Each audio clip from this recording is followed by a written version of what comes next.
कैसे पता लगाएं कि जिस कंपनी में आप इन्वेस्ट करना चाह रहे हैं वो ठीक है या नहीं? क्या ये कंपनी मुझे फ्यूचर में प्रॉफिट्स कमाकर देगी या नहीं? अगर आपके भी ये क्वेश्चंस हैं तो ये वीडियो आपके लिए ही है।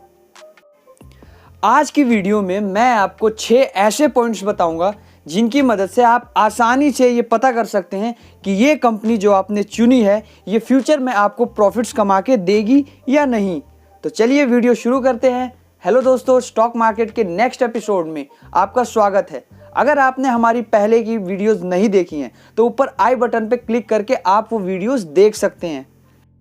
तो आइए जानते हैं हम वो फैक्टर्स जिनकी मदद से आप एक अच्छी कंपनी की पहचान कर सकते हैं, वो भी सिर्फ 5 मिनटों में। नंबर 1, हर कंपनी को अपने हर क्वार्टर एंड में अपने परफॉर्मेंस को अनाउंस करना होता है। यानी उन्होंने पूरे टाइम क्या काम किया उसे पब्लिकली अनाउंस करने पड़ते हैं। क्वार्टर एंड होने के 60 दिन के अंदर उन्हें अपना रिजल्ट अनाउंस करना होता है। अगर कोई कंपनी क्वार्टरली रिपोर्ट नहीं दे रही या उसे ज़्यादा देर कर रही है तो ऐसी कंपनी में गड़बड़ है, तो इसे दूर रहना चाहिए। फॉर एग्जाम्पल, एक कंपनी रिको लिमिटेड सितंबर 2015 के एंड होने के बाद भी उन्होंने अपना क्वार्टरली रिजल्ट नहीं अनाउंस किया। उसे अगले साल मार्च 2016 में अनाउंस किया, एक स्टेटमेंट के साथ कि मैनेजमेंट में कोई दिक्कत थी। तो आपको चेक कर लेना है कि पिछले 4-5 क्वार्टर में कंपनी अपने क्वार्टरली रिजल्ट टाइम पे अनाउंस कर रही हो। नंबर 2, सेल्स के ट्रेंड्स देखो। कंपनी हर क्वार्टर में अपने नंबर्स दिखाती है। देखना है कि कंपनी के सेल्स बढ़ रहे हैं या घट रहे हैं। आप लास्ट 5 क्वार्टर के देखो कि सेल ट्रेंड्स कैसा है, वो ऊपर की तरफ बढ़ रहा है या घट रहा है या कांस्टेंट है। अगर तो वो बढ़ रहा है तो ये एक अच्छा सिग्नल है, आप उस कंपनी का चुनाव कर सकते हैं। नंबर 3, मार्जिन प्रॉफिट चेक कीजिए कि ये बढ़ रहे हैं या घट रहे हैं। अब आप बोलेंगे मार्जिन प्रॉफिट क्या होता है? तो मार्जिन प्रॉफिट का मतलब होता है EBIT, यानी earning before interest and taxes. यानी अगर कंपनी के सेल्स में से सारे खर्चे माइनस कर देते हैं और इंटरेस्ट और टैक्स को नहीं घटाते तो उसे अमाउंट को EBIT बोलते हैं। जैसे फॉर एग्जांपल, मान लीजिए एक कंपनी का सेल था 100 करोड़, उसमें से 80 करोड़ उसका लैंड, लेबर, ऑफिस एक्सपेंस ऐसे सारे खर्चे हो गए, बचे 20 करोड़। उसमें से अभी इंटरेस्ट जो लोन ले रखे हैं उन्होंने वो नहीं पे किए और गवर्नमेंट को टैक्स पे नहीं किया, तो उस पूरे 20 करोड़ के अमाउंट को बोलेंगे मार्जिन प्रॉफिट्स। तो आपको EBIT भी देखना है कि ये पिछले 4 से 5 क्वार्टर में लगातार बढ़ रहा हो। ये सुधार का सिग्नल होता है, यानी उसके प्रॉफिट्स अच्छे हैं, वो बढ़ रहा है, तो आप ऐसी कंपनी को भी चुन सकते हैं। नंबर 4, कंपनी के board of director press release करते हैं क्वार्टरली रिजल्ट के टाइम। उसमें वो कंपनी के अगले क्वार्टर या अगले 1 साल तक की रेवेन्यू कैसी रहेगी इसके बारे में बताते हैं। कंपनी की रेवेन्यू बढ़ेगी या घटेगी या कांस्टेंट समान रहेगी, इन सब के फ्यूचर परफॉर्मेंस के बारे में बोर्ड ऑफ डायरेक्टर्स बताते हैं। इससे हमें ये पता लग जाता है कि कंपनी के नेक्स्ट कैसा परफॉर्मेंस होने वाला है। और उसमें ये भी बताते हैं कि कंपनी डिविडेंड अनाउंस कर रही है या नहीं।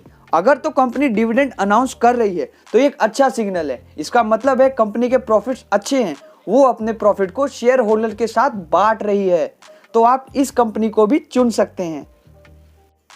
कंपनी के बोर्ड ऑफ डायरेक्टर्स ये भी बताते हैं कि कंपनी का एक्सपेंशन प्लान क्या है, न्यू स्टोर आने वाले हैं तो कहां आने वाले हैं और कब आने वाले हैं, इन सब के बारे में बोर्ड ऑफ डायरेक्टर्स बताते हैं।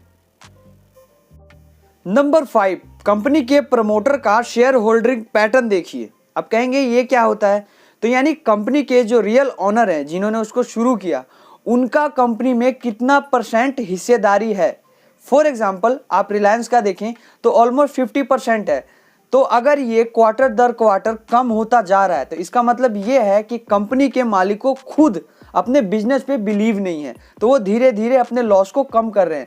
लेकिन अगर वो होल्डिंग बढ़ता जा रहा है तो ये एक अच्छा सिग्नल है कि कंपनी के मैनेजमेंट और ओनर को बिलीव है कि कंपनी प्रॉफिट जनरेट करेगी, इसलिए वो अपनी हिस्सेदारी बढ़ा रहे हैं। तो आप ये देख सकते हैं कि हाँ भाई, कि कंपनी के शेयर होल्डिंग पैटर्न कैसा है, क्या वो बढ़ रहा है, क्या वो घट रहा है या वो बराबर है। तो आप देखिए वो बराबर रहे या फिर बढ़ रहा हो, कम ना हो रहा हो। नंबर 6, कंपनी का EPS देखना है। अब आप कहोगे EPS क्या है? यानी अगर कंपनी के शेयर होल्डर आप हो तो कंपनी पर शेयर पर आपको कितना कमा कर दे रही है। यानी कंपनी के रेवेन्यू में से सारे खर्चे और इंटरेस्ट और टैक्स घटा दें तो जो नेट प्रॉफिट बनेगा उसको नंबर ऑफ शेयर से डिवाइड कर दें तो आता है अर्निंग पर शेयर।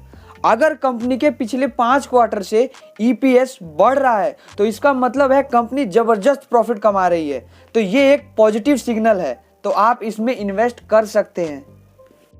अब जब भी आप इन्वेस्ट करना चाहते हैं किसी कंपनी में तो इन सभी फैक्टर्स को ध्यान में रखकर इन्वेस्ट करें। इससे आपका पैसा डूबेगा भी नहीं और आपको प्रॉफिट भी अच्छा खासा होगा। लेकिन बात आती है आप ये सभी चेक कहाँ करेंगे, तो इसके लिए मैं कुछ रेफरेंस वेबसाइट्स दे रहा हूँ जिनके लिंक आपको डिस्क्रिप्शन में भी मिल जाएंगे, जैसे मनी कंट्रोल, स्क्रीनर.इन और टिकरटेप। ये तीनों बेस्ट साइट्स हैं। आई होप आप समझ गए होंगे कि एक प्रॉफिट वाली कंपनी को कैसे चुनते हैं, वो भी सिर्फ 5 मिनटों में। तब तक आपको वीडियो अच्छी लगी तो लाइक कीजिए, शेयर कीजिए और सब्सक्राइब कर लीजिए ताकि आने वाले अगले पार्ट आपसे मिस ना हो।